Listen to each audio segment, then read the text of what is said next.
नमस्कार,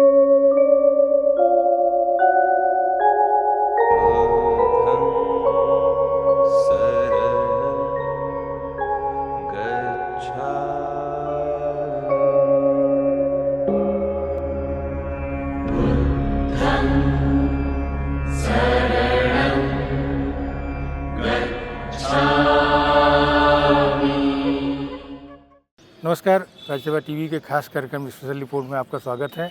मैं हूं अरविंद कुमार सिंह। इस एपिसोड में हम चर्चा करने जा रहे हैं भारत के बौद्ध स्थलों पर।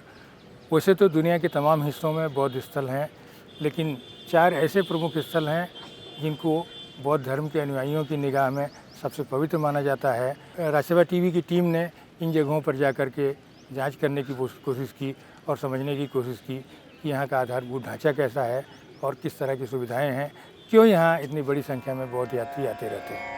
बुद्धं शरणं गच्छामि, धम्मं शरणं गच्छामि, संघं शरणं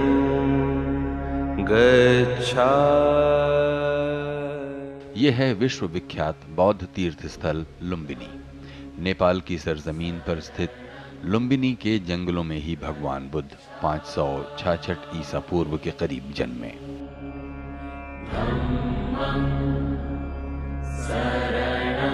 दुनिया भर में बौद्धों के लिए यहाँ का माया देवी प्राचीन मंदिर सबसे खास तीर्थ है।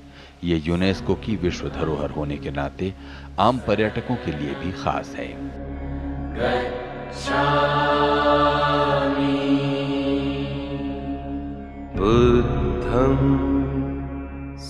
नेपाल और भारत के बीच ये मजबूत कड़ी हुई है, क्योंकि भारत के प्रमुख बौद्ध स्थलों की यात्रा करने वाले लुम्बिनी हर हाल में जाते हैं। लुम्बिनी का मुख्य मंदिर और इससे लगा हुआ पवित्र कुंड इतिहास के तमाम कालखंडों का साक्षी है।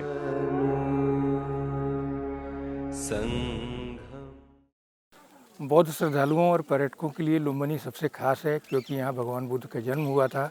हालांकि यहाँ आसपास आधारभूत सुविधाओं की कई कमी है, सड़क की स्थिति भी ठीक नहीं है, लेकिन बावजूद इसके धीरे धीरे काफ़ी कुछ विकास हो रहा है और पर्यटकों की संख्या में काफ़ी बढ़ोतरी हो रही है।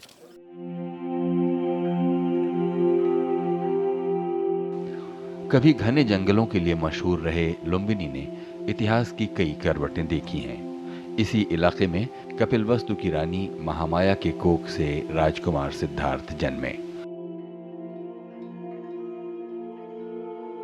रानी मां की जल्दी ही मृत्यु हो गई और मौसी गौतमी ने उनका पालन किया। सिद्धार्थ 16 साल की उम्र में यशोधरा से विवाह सूत्र में बंधे और 28 साल की आयु में बालक राहुल के पिता बने। लेकिन 29 साल की उम्र में राजपाट त्याग, कठोर साधना पर निकले और भगवान बुद्ध बनने से लेकर महापरिनिर्वाण तक उनका सफर जारी रहा।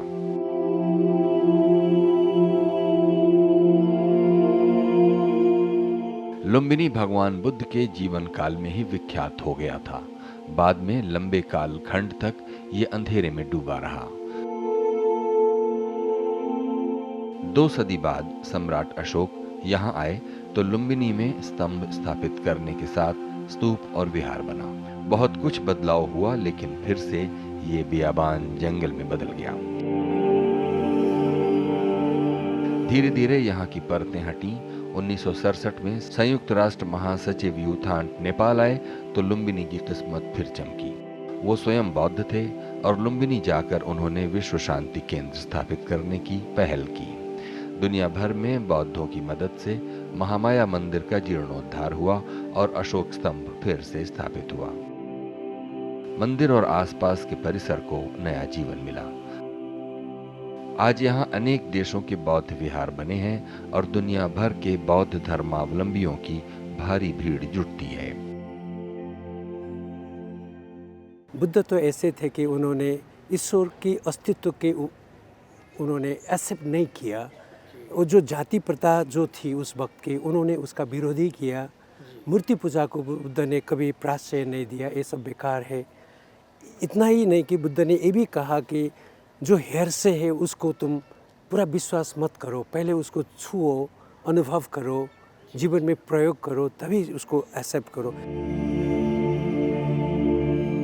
भगवान बुद्ध के जीवन का अधिकतर हिस्सा दक्षिणी नेपाल, बिहार और उत्तर प्रदेश में बीता। वो जहां रहे वो सारी जगहें बौद्ध धर्मावलंबियों के लिए आराध्य हैं। लेकिन जन्म स्थान लुम्बिनी, ज्ञान स्थल बोधगया, प्रथम प्रवचन स्थल सारनाथ और महापरिनिर्वाण भूमि कुशीनगर इनमें सबसे खास हैं। बुद्ध की मृत्यु के बाद ही ये जगह, ये चारों जगह विश्व के जितने भी बुद्ध धर्म के मार्गी हैं उन लोगों के लिए सबसे पवित्र स्थल के रूप में आगे आ गया।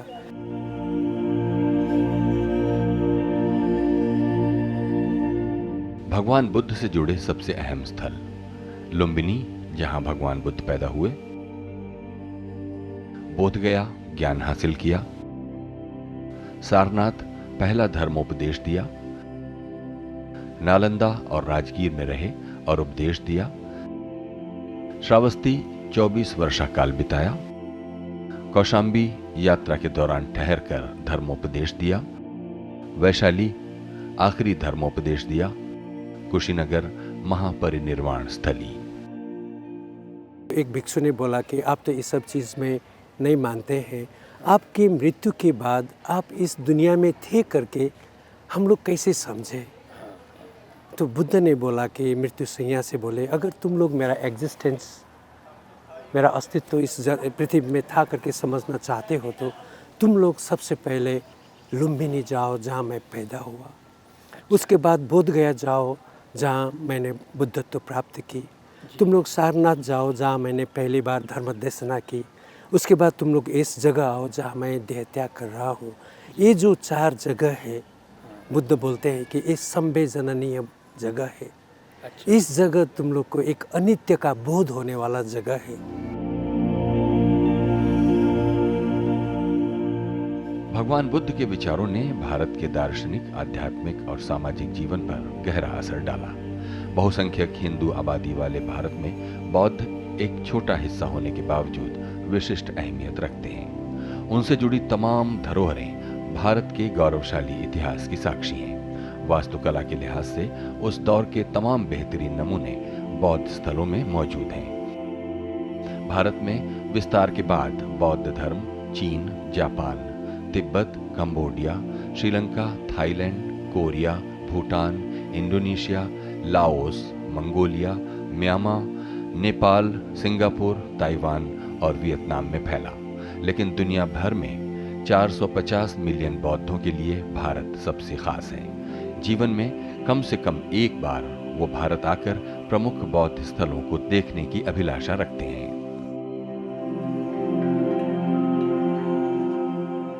अशोक ने क्या किया कि बुद्ध की मृत्यु के बाद उनका जो रेलिक्स है, अस्तु है, 8 भाग में बांट गया था। अशोक ने 7 स्तूप निकाल के, उसका रेलिक्स निकाल के, एक भाग उसमें छोड़ के 9 भाग लेके उन्होंने 84,000 स्तूप बनाए थे। वो स्तूप जहाँ पर है वहाँ पर बुद्ध का प्रेजेंस है।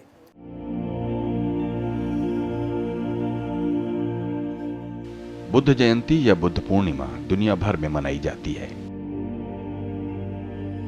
भगवान बुद्ध के जीवन की 3 बेहद महत्वपूर्ण घटनाओं से ये जुड़ी है। भारतीय चंद्र पंचांग के मुताबिक भगवान बुद्ध का जन्म, ज्ञान प्राप्ति और महापरिनिर्वाण वैशाख की पूर्णिमा के दिन हुआ। तभी मई 1950 में श्रीलंका में आयोजित विश्व बौद्ध संघ के सम्मेलन में इस दिन को बुद्ध पूर्णिमा के रूप में मनाने का फैसला हुआ। इस रोज संसद और भारत सरकार में छुट्टी होती है। भगवान बुद्ध का विचार था कि संसार में कष्ट और दुख मनुष्य के प्रति असमानता का प्रतिफल है। भारत रत्न बाबा साहब आम्बेडकर ने लिखा है, भगवान बुद्ध जनतंत्र में पैदा हुए और जनतांत्रिक की तरह ही महापरिनिर्वाण प्राप्त किया। वो शाक्यों से संबंधित थे और उनका दूसरा घर वैशाली, दोनों में गणतंत्र था। भिक्षु संघ के नियम इतने जनतांत्रिक थे, उनके भिक्षुओं में वो भी एक भिक्षु थे। हाल के वर्षों में सारनाथ और बोध गया में आधारभूत ढांचे का काफ़ी विकास हुआ है। सड़कों से लेकर के आवासीय सुविधाओं में बेहतरी हुई है। कुल मिलाकर के इसी नाते दुनिया भर के तमाम हिस्सों से बौद्ध पर्यटक यहाँ बड़ी मात्रा में आ रहे हैं। बिहार में बोध गया बौद्ध तीर्थों में सबसे श्रेष्ठ है। दुनिया में सत्य, अहिंसा और शांति का संदेश देने वाले बोध गया में साल भर बौद्ध श्रद्धालुओं का जमावड़ा रहता है। तमाम जगह भटकने के बाद राजकुमार सिद्धार्थ यहीं बोधि वृक्ष के नीचे ज्ञान पाकर भगवान बुद्ध बने और इलाके का नाम बोध गया हुआ। बोधि वृक्ष के नीचे 57 दिनों तक भगवान बुद्ध ध्यानमग्न रहे और 49वें दिन उनको सत्य की अनुभूति हुई। गया रेलवे स्टेशन से महज 13 किलोमीटर दूर बसा बोध गया आज अंतर्राष्ट्रीय पर्यटन स्थल है। Buddhism is about living a joyful life. The Buddha noticed that we do not live a joyful life. There's a cause for not living a joyful life. If you take away the cause, joy flows into you. And to live by the Eightfold Path in a gentle, just right way is the path of the Buddha.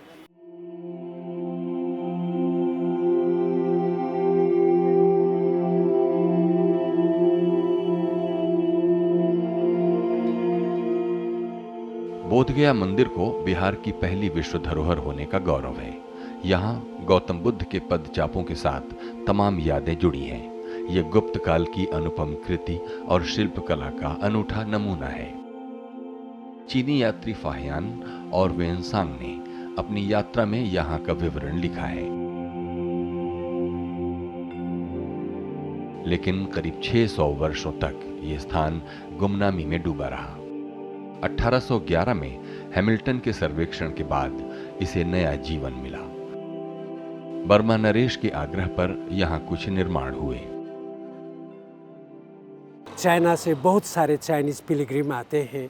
जीसेंग जी करके था 4वीं शताब्दी में, फाशियान 5वीं शताब्दी में, श्वेनजांग 7वीं शताब्दी में, ऐसे करके आपको इचिंग करके है वो 8वीं शताब्दी में, फाचिंग है, उगचू है। ऐसे करते 4वीं शताब्दी से 12वीं शताब्दी तक कम से कम 139 चीनिया यात्री बुद्ध के पवित्र स्थल पर ये लोग यात्रा करते रहे हैं। आज भी उन लोग का अभिलेख है।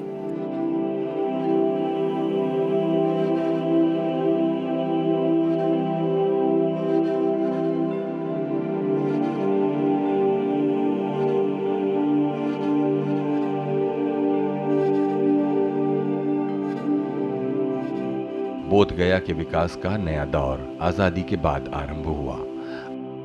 आज यहाँ चीन, Myanmar, Sri Lanka, Japan, Thailand, Bhutan जैसे देशों के एक से एक शानदार 32 मठ हैं। कुछ सरकारों ने बनवाए हैं तो कुछ उन देशों के बौद्ध भिक्षुओं या श्रद्धालुओं ने। बौद्ध धर्म दर्शन के संरक्षण और प्रसार की सरकारी स्तर पर कई कोशिशें यहाँ से चली। सबसे पहले 1956 में भारत सरकार ने भगवान बुद्ध के महापरिनिर्वाण की 2500वीं वर्षगांठ पर विशाल अंतर्राष्ट्रीय जमावड़ा किया था। तब से बोध गया में कुछ न कुछ खास होता रहता है। Recently converted to Buddhism, so being here it's been very eye-opening for me for a couple of things. I joined my temple about 3 years ago, but I haven't been as involved as I feel like I should have been. So being here has helped me connect with more of like Buddha's past and his present and like the things that he did to become enlightened. So I feel like it's been very spiritual for me to be here. बोध गया के 100 kilometre के दायरे में भगवान बुद्ध से जुड़ी तमाम यादें हैं। सुजातागढ़ भी इनमें खास है। लंबी तपस्या के दौरान सिद्धार्थ गंभीर बीमार पड़े तो एक कृषक कन्या सुजाता ने खीर खिलाकर उनको नया जीवन दिया। वो भी बैशाख पूर्णिमा का दिन था। उसने बुद्ध को ये नसीहत भी दी कि वाणी के तारों को इतना मत खींचो कि वो टूट जाए और इतना ढीला मत छोड़ो कि आवाज भी न निकले। यहीं से बौद्ध धर्म का सूत्र वाक्य मध्यम मार्ग प्रकट हुआ और खीर मुख्य प्रसाद बना। सुजाता की याद में ही सुजातागढ़ स्तूप 9वीं शताब्दी में बना। यहाँ बौद्ध श्रद्धालु और बड़ी संख्या में पर्यटक पहुँचते हैं। 印度是我向往已久的地方，听说有朝圣之旅，有佛陀的专列，所以我跟女儿就来到了向往已久的圣地。 बोधगया से 70 किलोमीटर दूर बसा राजगीर भगवान बुद्ध का प्रिय स्थल था। यहीं बौद्ध मठ संस्था की अवधारणा जन्मी। भिक्षुओं को चमत्कार से दूर रहने की नसीहत भी यहीं दी। बुद्ध के महापरिनिर्वाण के बाद राजगीर में ही महाकश्यप के नेतृत्व में बौद्धों के पहले महासम्मेलन में बुद्ध की शिक्षाओं को लिपिबद्ध करने का काम शुरू हुआ। भगवान बुद्ध के प्रति बेहद श्रद्धालु मगध नरेश बिंबिसार को यहाँ उनके पुत्र अजात शत्रु ने बंदी बनाया। बिंबिसार कारागार के अवशेष भी पर्यटकों के आकर्षण का केंद्र हैं। जैसे कि राजगीर में जब बुद्ध आ रहे थे, उस वक्त अजात शत्रु और देवदत्त मिलकर बुद्ध की हत्या करके देवदत्त संघ नायक बनना चाहता था। इन लोगों ने एक पागल हाथी नालागिरी को, एक तो पागल था ही, उसको चेन से बांध के रखे थे। उसको वहाँ पर दारू उरू पिला के बुद्ध के सामने भेज देता कि ये जाके बुद्ध के ऊपर बुद्ध को मारे। जब वो हाथी बुद्ध के नज़दीक आ गए तो बुद्ध ने ये किया। ये मुद्रा को अभी हम अभय मुद्रा करते हैं कि बुद्ध के पास इतना कंपैशन था कि वो पागल हाथी भी टेम्ड हाथी की तरह आके बुद्ध के पैर छू लिए। राजगीर में वेणुवन या बांस का वन भगवान बुद्ध का प्रिय आवास रहा है। बुद्धत्व हासिल करने के बाद यहीं भगवान बुद्ध ने अपना पहला चातुर्मास बिताया। तथागत का ये तपोवन राजा बिंबिसार ने भगवान बुद्ध को भेंट किया था ताकि भक्तगण आसानी से उनका दर्शन पा सकें। बौद्ध धर्म की ये पहली संपत्ति या भेंट मानी जाती है। यहाँ के शांत वातावरण में ध्यान लगाने की सुविधा के साथ ये है सुंदर तालाब। 作为佛教徒，佛陀的8大圣地是大家都有所了解的。那么这8大圣地也是我们所有佛教徒一生之中一定要来的地方，而且佛陀在佛经里头也提到了来这里。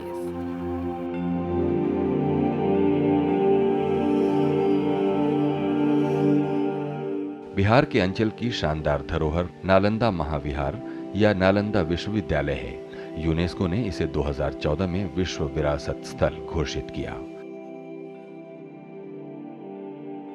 नालंदा का वैभव पूरे 700 वर्षों तक दुनिया भर में कायम रहा। बुद्ध के प्रधान शिष्य सारिपुत्र का जन्म और निर्वाण होने के नाते ये पुण्य भूमि है। नालंदा विश्वविद्यालय में करीब 10,000 छात्र और 2,000 अध्यापक थे। बौद्ध धर्म, दर्शन, कला और इतिहास जैसे कई विषयों के अध्ययन का ये महान केंद्र था। भगवान बुद्ध और भगवान महावीर भी यहाँ पधारे। विशाल परिसर में फैले इसके खंडहर इसका गौरव बताने को काफी हैं।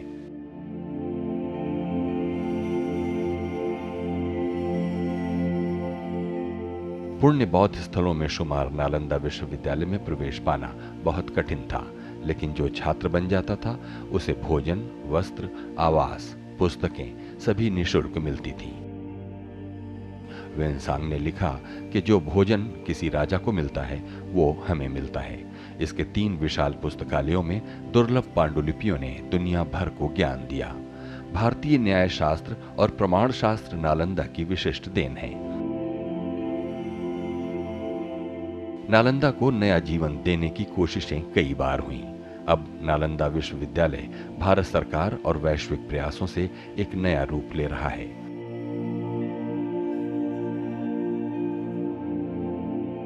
नालंदा के ही शानदार संग्रहालय में उस दौर की तमाम बहुमूल्य मूर्तियां, शिलालेख, मोहरें और सिक्के देखे जा सकते हैं।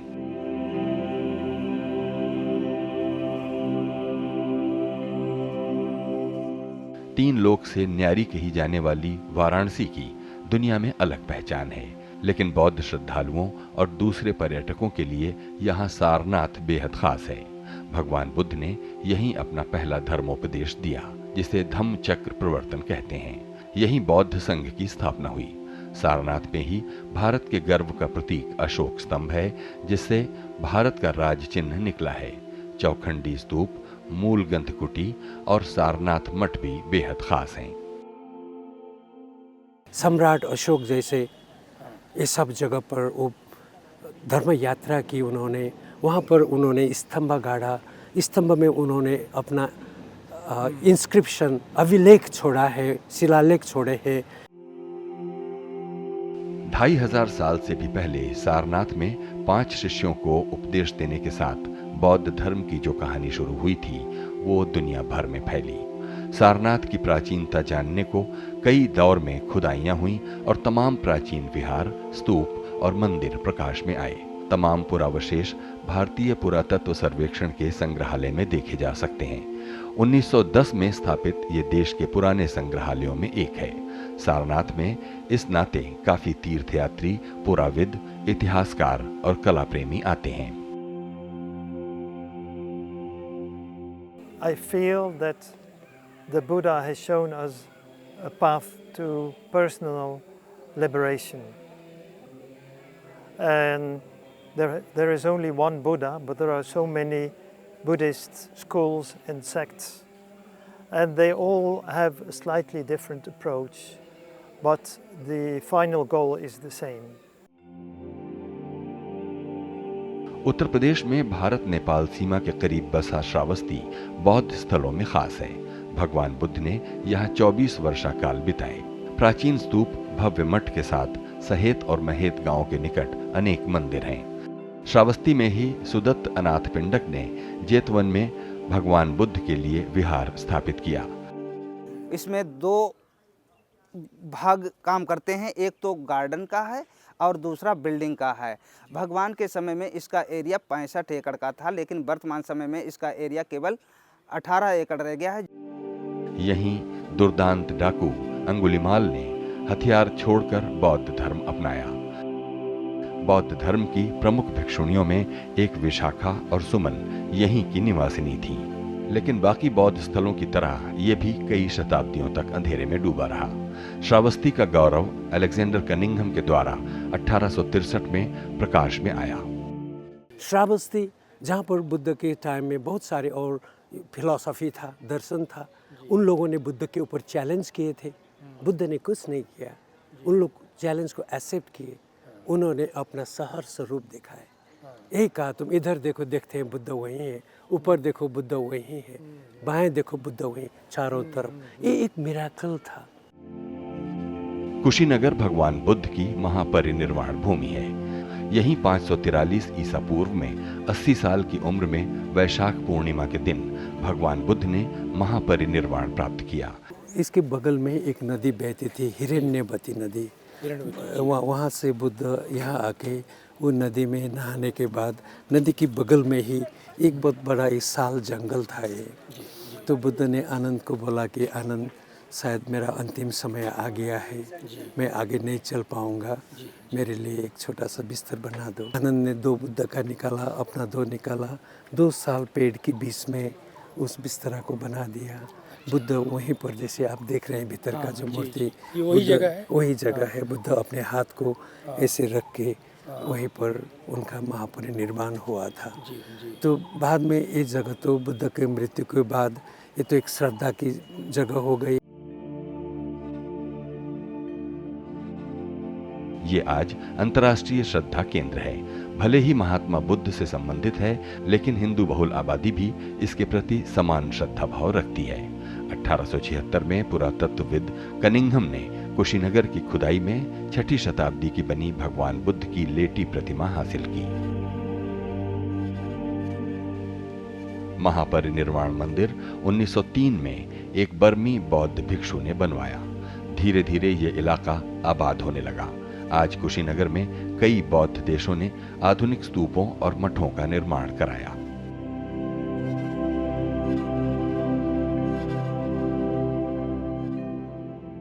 The Buddha was a wonderful teacher from India. So my studies all my life since I've been an adult, I've been studying Buddhism in Sri Lanka, I've studied in Burma, in Japan, and now I teach some in America, part of a temple there. जिस दौर में भगवान बुद्ध के चरण चिन्ह इन स्थलों पर पहुंचे वो पैदल और हाथी घोड़ों का दौर था, लेकिन आज भी इन सारे प्रमुख स्थलों तक पहुंचना सहज बात नहीं है। इन सारे केंद्रों तक जाने में विदेशी यात्रियों को बहुत समय और धन लगाना पड़ता है। उनको सुविधा देने के इरादे से दिसंबर 2018 में सारी जरूरी सुविधाओं से lace Buddhist circuit tourist train शुरू हुई। भारतीय रेल का उपक्रम IRCTC इसे चला रहा है। ये गाड़ी भगवान बुद्ध के जीवन से जुड़े प्रमुख गंतव्यों को 8 दिनों के पैकेज में दिखा देती है। बोधगया, राजगीर, नालंदा, सारनाथ, कुशीनगर, लुम्बिनी और श्रावस्ती के साथ ये आगरा में ताजमहल को भी दिखाती है। गाड़ी अपने आप में एक इंफ्रास्ट्रक्चर है, अपने आप में एक डेस्टिनेशन है। आदमी जब ट्रैवल करता है तो उसे क्या चाहिए होता है? Comfortable journey and good food. Train में जो किचन है हमारी, उसमें हमारी इंटरनेशनल क्यूजिन है। और आदमी जो विदेश से आता है, जो विदेशी भाषा बोलता है, उसको चाहिए गाइड, लोकल गाइड। हम इस गाड़ी में लैंग्वेज स्पीकिंग गाइड की व्यवस्था करते हैं, तो लोकल क्यूजिन भी देते हैं। और जहाँ भी हम होटल में ठहराते हैं वहाँ ऑलरेडी उनके लिए हमने ये सब व्यवस्थाएं की होती हैं। तो कुल मिलाकर ये एक पैकेज डील।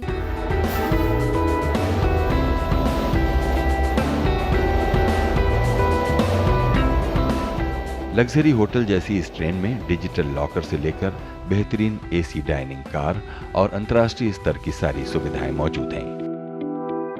इसकी खान-पान सेवा भी उत्कृष्ट है।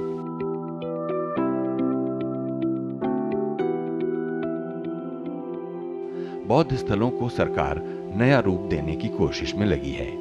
आधुनिक सुविधाओं के साथ एक उच्च श्रेणी के पर्यटन केंद्र के रूप में इनको विकसित करने का काम 2020 तक पूरा हो जाएगा। वैसे तो 1975 में ही सरकार ने बौद्ध परिपथ बनाया, लेकिन इस पर काम धीमी रफ्तार से चला। वैसे तो दुनिया के तमाम हिस्सों में बौद्ध स्थल बिखरे हैं। 1832 में बीमारान करके जगह है अफगानिस्तान में, वहाँ से बुद्ध का अस्तु मिला है। अफगानिस्तान से, पाकिस्तान के 3 जगह से मिला है। आप आंध्र प्रदेश में जाइए, 17 स्तूप है जिसके पास रेलिक्स है। नागार्जुन कोंडा, अमरावती, भट्टप्रलु, सीरीज ऑफ मोनूमेंट है। गुजरात में जाइए, देवयानी मोरी, वहाँ से आपको बुद्ध का अस्तु मिला है। ये जो जहाँ बुद्ध का अस्तु मिला है वो हर जगह दुनिया का सबसे पवित्र स्थल है। विश्व धरोहर अजंता, एलोरा और एलिफेंटा के साथ अमरावती में बौद्ध गुफाएं हैं। सांची के स्तूप से लेकर लद्दाख के तमाम मठ भगवान बुद्ध की शिक्षाओं के प्रचार प्रसार में लगे हैं। लेकिन जो जगहें हमने इस रिपोर्ट में दिखाई हैं वो इस मायने में खास हैं कि यहाँ भगवान बुद्ध के चरण पड़े और यहाँ रात दिन गूंजता रहता है।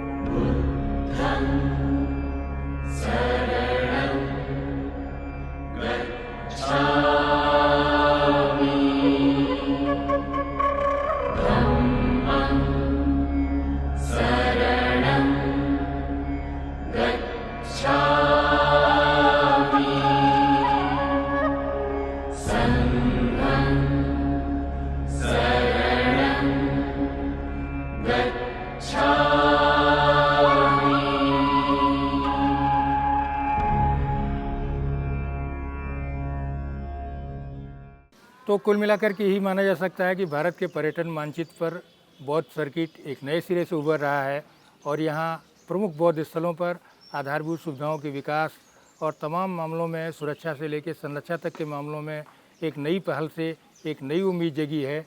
इस एपिसोड में फ़िलहाल यहीं तक, आगे मिलेंगे किसी और खास एपिसोड के साथ। तब तक के लिए धन्यवाद।